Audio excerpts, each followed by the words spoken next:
I'm Stephen Mitchell. I'd like to welcome you to my Notes on a Call Sheet podcast. Since branding has so much to do with my acting technique and my approach to not just instructing acting, but in directing film and television and editing the same and writing the novels that I write, I thought I'd start with an interesting anecdote about branding that occurred to my father, who during the World War II, before and after, he was a jazz musician before he went into the insurance business. Sort of an inexplicable conversion, other than the fact that he, after the war, began having a family, which may have accounted for that move. But he played clarinet and was a jazz man. And as I grew up as a teenager, I'd go into these jazz clubs in the jazz side of Los Angeles, if you will, where they served hot link sandwiches and sweet potato pie in these little stands all over the place. They were fantastic. And so I sort of developed an awareness of jazz through my father and going into these clubs long before I was old enough to supposed to be going into them. He had to be 21 at the time. Still do, probably. In any case, he was a jazz aficionado, and one night he was in the jazz side of town in a market buying something, and at the cash register at the checkout stand behind him there was a commotion brewing, and somebody was getting upset with the cashier because they wouldn't cash his check. My father didn't turn and look. He was busy doing what he was doing. But at one point, the guy was getting kind of obstreperous, and he said to the cashier, "I can't believe I'm the best jazz organist in the entire world, and you won't cash my check." And my dad, being who he was, without turning around to look to see, he calls out to the guy over his shoulder without looking, if you're the best jazz musician in the world, your name had better be Jimmy Smith." And then he heard the guy say, "I am Jimmy Smith." And thus they became friends, which I thought was an interesting anecdote, because by merely saying the best jazz musician in the world, my dad knew exactly who. If he didn't know who it was, he knew who it should have been, and as it turned out, he was right on the money. And that's a great brand, when you can just say something like that and everybody knows who you mean, that knows anything about anything, will recognize that that's you they're talking about. And if one were to say the greatest actor in the world, arguably that could be Sir Laurence Olivier. Another generation might say Marlon Brando. But you see how that a brand like that speaks volumes, and it's not a bad idea to take a brand that's universally accepted and look into it and see, how did he get that? I was going to say honorific. How did he get that title? How did he get that understanding? Because if you know these people, they didn't go out and try to persuade people that this is what they were. The brand took over and just made its own statement and became evident, a self-evident truth, if you will, which is all the more reason, as we create a brand for someone who's just starting out, to find a brand that once you speak it, we see the truth of it, that it's self-evident. I was doing a rehearsal last week with one of my actresses we were practicing with her monologue, the various elements of action, reaction, layering the technique, if you will, and in preparation to having it turn into a one-woman show that we'll put on pay-per-view on Amazon. But at the end of the session, she asked me a funny question, which is not a funny question anywhere else on this planet, but when you're dealing with me, it is rather entertaining. She said, is there anything else I need to know about the character? And I said, no, you don't need to know anything about the character. Why would you even ask about the character? And her answer was, they train us to ask that crap, meaning in, I suppose, conventional acting schools or workshops. And what I teach, most of what I teach with action reaction or as an approach to the business is diametrically opposed to what you're going to hear anywhere else. People want you to be in the moment. I don't want you to be in the moment. I want you to put the audience in the moment. They teach you to feel an emotion. I don't want you to feel the emotion, because once you get caught up in anger, you're going to play the rest of the scene in anger. And that's like trying to sing Happy Birthday using only one note. Try it sometime. It's very difficult to do. And even if you can do it, it gets dull listening to the same note after, 4 or 5 bars. We want some variation, and forgetting the fact that there's these constituent groups in the audience that you need to resonate and make them feel that you've recognized them, or they recognize something of themselves in you. That's what those interstitial reactions are supposed to be. They're resonating elements. They're not supposed to be big overblown moments, and they can last for a fraction of a second. But if you recognize you've got these 9 or 10 or 11 groups in the audience, and if you're recognizing you're in playing the whole scene in anger, you're ignoring all those constituent groups except one, you're going to see why you're going to have a limited fan base coming out of that scene. They're not relating to you. And once they do relate to you, you can show anger and they'll follow you there because you've already formed the attachment with them. Very important. It's subtle yet at the same time profound. Now, I do tell actors that there's absolutely no reason ever to create a backstory for a character. I say this because even if you decide that as a young child you liked black-eyed peas, or that you were in your 20s, you had a girlfriend who was 5 years older than you were, how are you going to let the audience know that, and how is that going to shape the way you say the words that you can't change anyway?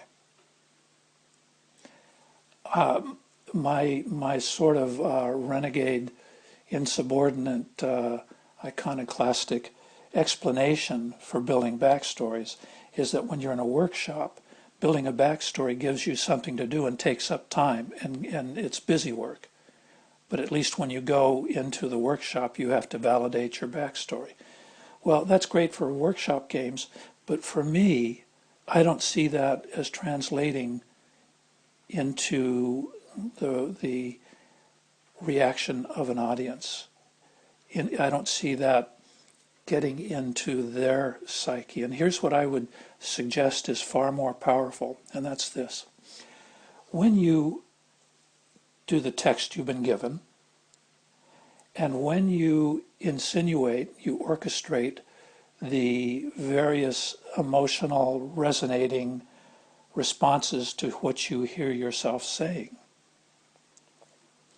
the audience not understanding why you've linked sadness with the fact that I've just won the lottery, which is the text. Say you hang up the phone and they say, I've just won the lottery. And then you have this profound look of sadness. They're not going to understand that at all. They're going to wonder why you're not jumping up and down and celebrating. And because they don't understand that, they're going to project a question. Why is he being sad? And just as quickly, they project the answer.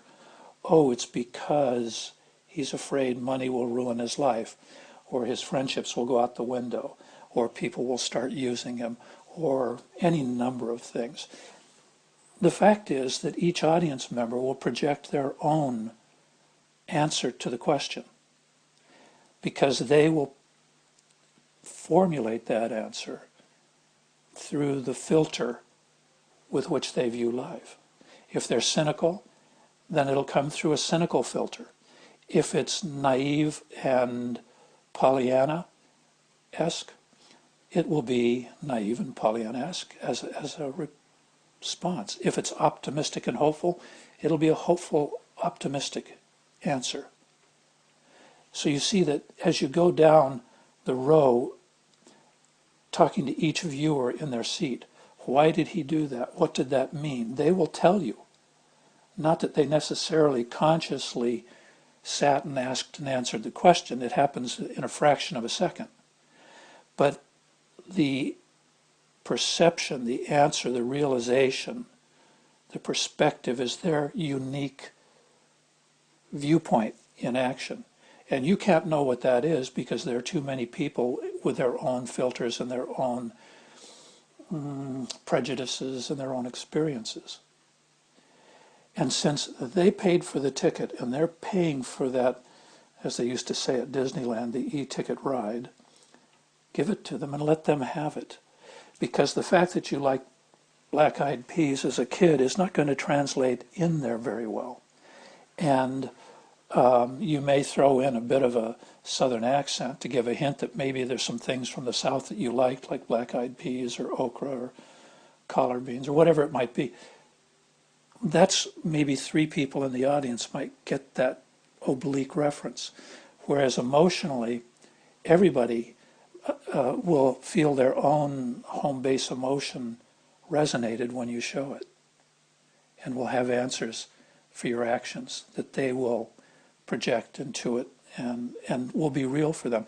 It also has the advantage of involving them further, to a greater degree, in your performance, because you've given them something to think about. One of the supreme compliments you can pay an actor, you've probably heard this expression in the past, is that he or she is such a good actor, I could sit and listen to them reading the phone book. Well, what does that mean? Obviously, the words in the phone book are just names and addresses and phone numbers. The inflection that they use in saying those names and addresses and phone numbers are interesting. I've talked about James Mason before and his inflections, and John Gielgud and Peter O'Toole and even John Wayne, and these guys have their own cadence and inflection, and the way they sing their dialogue is quite unique. But beyond that, you talk about what their interstitial reactions when they say something and there's a brief moment where you perceive an emotional response to what it was they said. It may be attached to what they said. They may feel sad about what they just said. They may be feeling sad or happy about what it is they're going to say, because the thought occurs to them what they're going to say. And before they say it, they have a reaction to being able to tell this person what they think. It can also be a thought that comes and goes. It has nothing to do with the thought they just said, nor is it a precursor to the next thought. It's just a transient thought that went through their mind, caused them to laugh for a moment, and as the laughter decays, they move on to say what it is that is a continuation of their train of thought. But in any case, these reactions will cause the audience, a thought process in the audience to occur. And now you've got them working with you on your performance and being involved with you, which, if you want to look at one definition of what is a star, it's someone with whom the audience is involved in this fashion. And if you can project it, if you can promote that reaction with your acting technique, then you're on your way to becoming a star. It was very interesting. I once got involved, when I first got involved, with Charlie Evans Jr. Subsequently, we've had other things. I was a co-producer on his Addiction Incorporated documentary, and Charlie, without any help from me, managed to make a great movie called The Aviator with Leo DiCaprio about Howard Hughes. But I'm sitting in Charlie's office one day, and we're having a story conference. They had acquired the option rights to one of my interview shows, the story which I presented in the interview show. And so Charlie and I are there, and the screenwriter, and I do wish I could remember her name. I can't. This goes back to, I guess, 1994. But she was very well known in Hollywood for having written a script that never was produced. It was the sequel to Pretty Woman, and that the way that script had been accepted around town gave her some notoriety, and people wanted to work with her. Anyway, there she is in the room with Charlie and I, and she's going to write the script based on the story that I put out in interview. And it was about a young woman who was masquerading as an attorney to cover the fact that in real life she was an escort for wealthy businessmen, and they didn't want their friends to know that she was a paid escort. So when they'd say, well, what do you do? I'm an attorney. So that was her cover. And at one point, one of the friends said, well, would you handle the renegotiation of my divorce settlement? Now she's caught. Now she has to act like an attorney. And at the story conference, the screenwriter asks me, what sort of things would what sort of things would he be asking her to renegotiate for him? And I looked down for a moment and then came back up and said, well, the kinds of people that can stay overnight, approval of what friends she can go spend the night with, or what channels they can watch, what movies they can see, what books they can read, things of that sort. And the woman was looking at me. She'd seen me look down and then look up and come up with this list of things she could use in the story. And in a most sympathetic way, she said, oh, Stephen, did that happen to you? And I was quite taken by that, because when she saw me look down, the corporal dance of looking down expresses sadness. Watch that. If you tape yourself as an actor and you're doing a scene, and after you say, how are you? And a half beat later you look down for a moment and then look back up, you will have seen an expression of sadness, whether or not you intended it. Just the physical movement is an expression of sadness. You may have heard the expression, you're looking down today. Well, obviously they're speaking conceptually, but the physical act of lowering your eyes is also an expression of sadness. Well, I was just thinking, but she saw and built a backstory that I'd gone through a divorce and was sad about the repercussions and the negotiations and all that came of it. And as quickly as it took me to look down and come back with that answer, she had projected her question and answer and had a backstory for me, that I'd gone through a divorce that was tough. Well, at that point in my life, I'd gone through separations with girlfriends, but I hadn't had a divorce at that point. And that was yet to come in my bright future. But the point is, she was an audience for that moment. And she responded as an audience would respond. And she built the backstory that using the same text, if you want to look at it as a script for a moment, I couldn't have told her I've had a divorce and this is terrible and here's what happened to me. I would have had to change the dialogue. I would have had to say, well, in my divorce, but as an actor, you can't change the text. You have to go with the script. So the only way to insinuate the backstory is by way of an emotional response to what you're saying.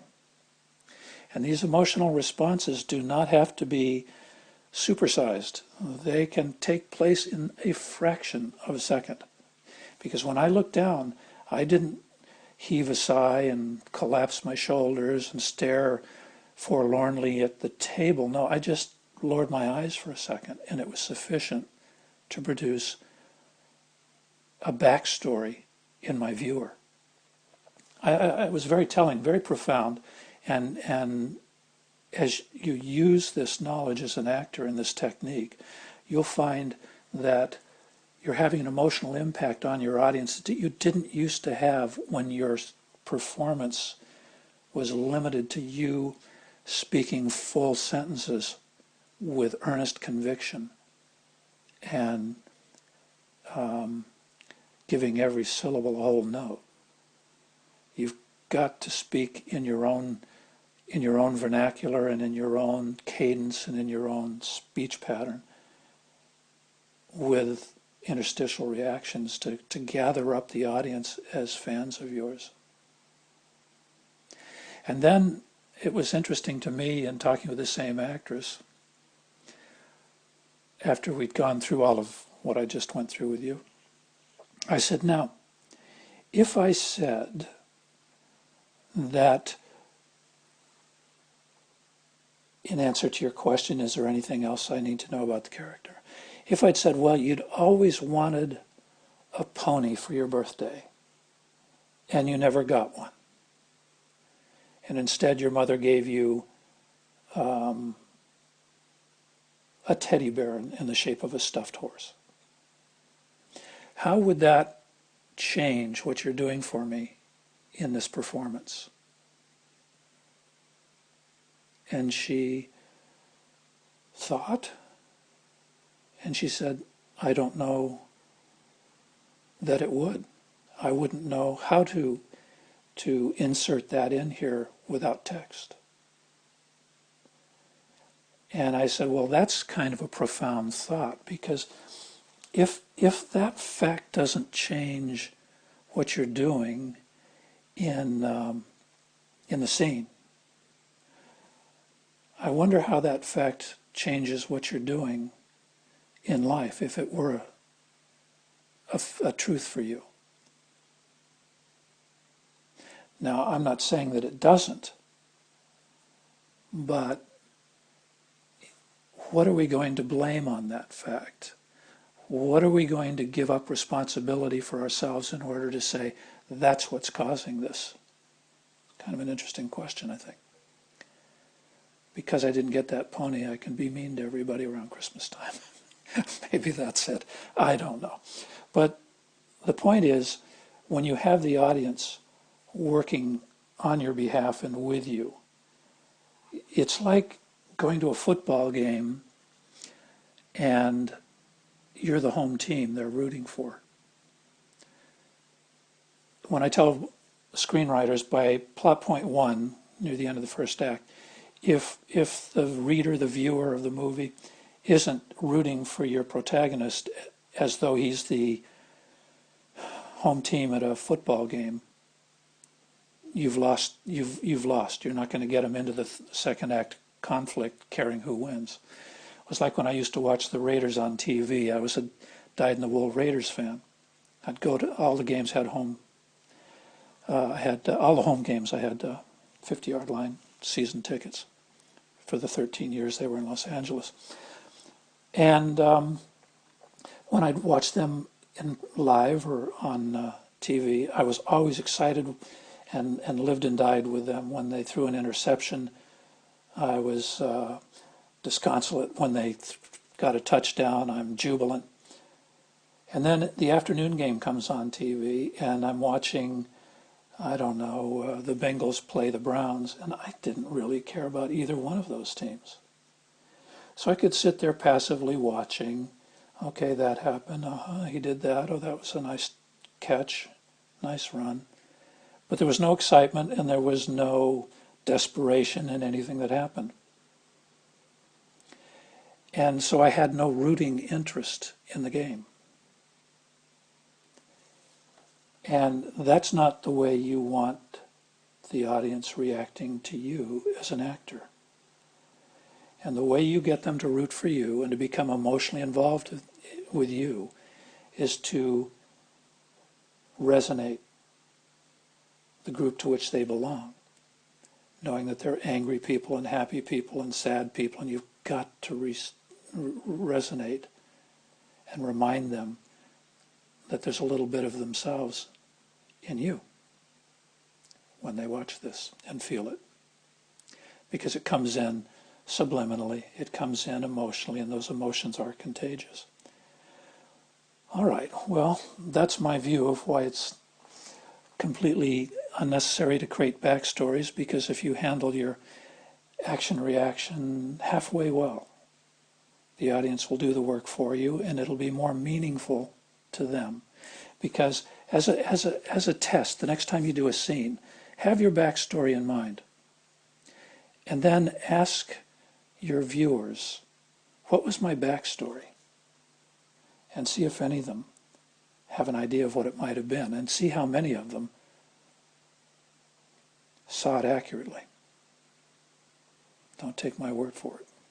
All right, that's the fun for today. I hope it was fun and thought-provoking, and thank you for joining me. Hopefully we'll see you again. Thank you. Bye-bye.